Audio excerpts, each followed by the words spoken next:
عزیز دوستوں اور بزرگوں، یہ کام مجلس نے کیا اس لیے ہم سے نفرت کرتے ہیں. ارے جب اتنے تعلیمی ادارے ہم نے قائم کیے، اسپتال ہم نے قائم کیے، یہ بات سن لو آپ، جب میں مر جاؤں گا تو میری اولاد کو نہیں ملے گا، یہ میرے پریوار اور خاندان کا نہیں ہوگا، یہ قوم کی امانت ہے اور قوم اس کو چلائے گی صبح قیامت تک انشاءاللہ تعالی. ہمارا کوئی حصہ نہیں ہے.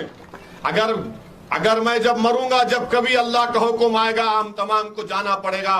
میں اپنے ہیڈ آفس میں میری خبر نہیں بن سکتی کیونکہ وہ قوم کی امانت ہے. یہ مزاج، یہ کام کرنے کا طریقہ مجلس اتحاد المسلمین کا ہے. مجھے افسوس ہوتا ہے کہ جب ہماری دشمنی میں ہمارے لوگ ہماری مخالفت کرتے ہیں، میں ان سے کہتا ہوں کہ آؤ آ کر ہمارا کام دیکھو.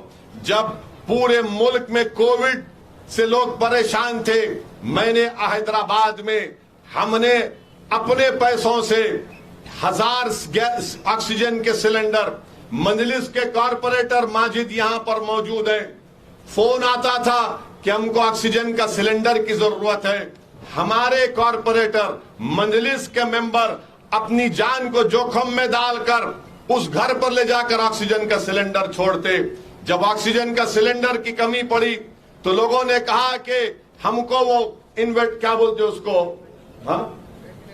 وینٹیلیٹر نہیں، آکسیجن کنسنٹریٹر چاہیے. تو کسی نے کہا کہ برطانیہ سے آپ منگوائیے، تو میں نے برطانیہ سے 80 آکسیجن کنسنٹریٹر منگائے. لوگ فون کرتے تھے، تھالی مارنے کے لیے، احسان جتانے کے لیے نہیں کہہ رہا ہوں، لوگ فون کرتے تھے، ہم ان کے گھر کو لے جا کر مفت میں دیتے تھے. کئی مرتبہ 10 مرتبہ آکسیجن سلنڈر کو ریفل کرنا پڑتا تھا.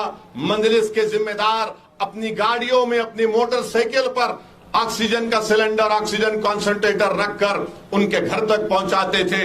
کسی سے بھی ایک پیسہ ہم نے نہیں لیا.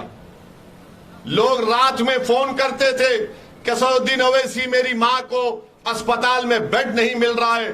ہم رات بھر تمام ذمہ دار مجلس کے جاگتے اور اس کے بیڈ دلانے کی کوشش کرتے. آپ کو یاد ہوگا کووڈ میں جب لوگوں کا انتقال ہوا، ان کی موت ہوئی، تو بہت سے سماج کے ہمارے ہندو بھائیوں نے مجھ سے آ کر کہا کہ سعودی اویسی صاحب، یہ مسئلہ ہندو مسلمان کا ہے. یہاں پر اگر کوئی مسلمان مرتا ہے تو مسلمان قبرستان میں کووڈ سے مرنے والوں کو تدفین کرنے کی اجازت نہیں دے رہے. ہندو سماج میں اگر کوئی مرتا تو کہتے کہ نہیں یہاں مت لے کر آؤ. میں نے سرکار سے بات کر کے زمین دلائی ہمارے ہندو بھائیوں کے کہ اگر جو کووڈ کا پیشنٹ ہوگا ان کو یہ جگہ مختص کروائی. جہاں پر شمشان گھاٹ میں لوگ نخرے کر رہے تھے، اس میں بھی بھاجپا کے لوگ، تو میں نے فون کر کے کہا کہ حرکت نہیں کرنا. کووڈ کی بیماری ساری دنیا میں، مسلمانوں سے سمجھایا. اور شہر کے باہر ایک گورنمنٹ کی زمین تھی، ہم نے وہاں پر گورنمنٹ سے لے کر وہاں پر ان کی تدفین مفت میں کرانے کا انتظام کیا. لوگوں نے آ کر، مفتی اکرام نے آ کر کہا کہ اویسی صاحب کووڈ کا پیشنٹ تو مر رہا ہے مگر سرکار یہ کہہ رہی ہے کہ اس کی تدفین میں کوئی شامل نہیں ہوگا، صرف اسپتال سے جنازے کو لے کر جائے گا، لاش کو لے کر جائے گا، اور قبرستان میں صرف خاندان کے 2 لوگ کھڑے ہوں گے.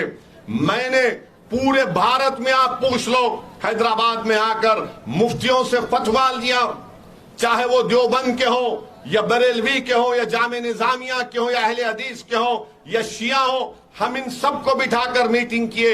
انہوں نے کہا کہ ہاں، جس کووڈ کے پیشنٹ کا انتقال اسپتال میں ہوتا ہے تو آپ اسپتال میں اس کو غسل اس طرح سے دیجئے اور ایک کاٹن کا کپڑا اس کے لپیٹ دیجئے، پھر اس کو بیگ میں رکھ دیجئے اور نماز جنازہ قبرستان میں 2 لوگ یا 3 لوگ پڑھ لیں گے. یہ کام مجلس کرتی ہے.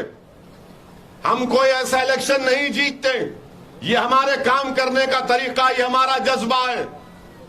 میرے عزیز دوستوں اور بزرگوں، میری آپ سے ہی گزارش ہے کہ راجستھان میں آپ ایک مرتبہ مجلس اتحاد المسلمین کو اپنی دعاؤں سے، اپنی سرپرستی سے ایک بار نواز کر دیکھیے.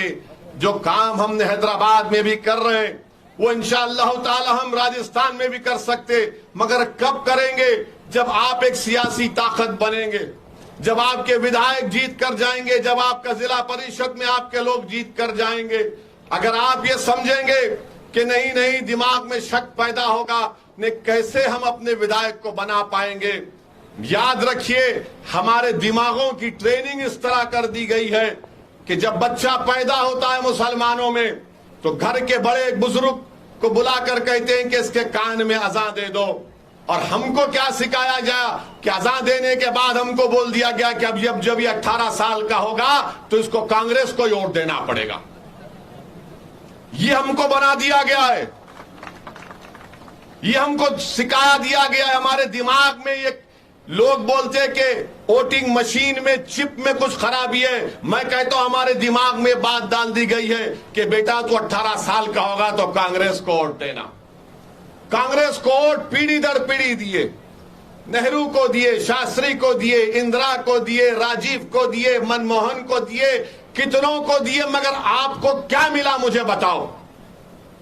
یہ میں نہیں کہہ رہا ہوں, راجستھان سرکار کے اعداد و شمار ان کے آنکڑے پکار کر کہہ رہے ہیں کہ راجستھان میں مسلمانوں سے ناانصافی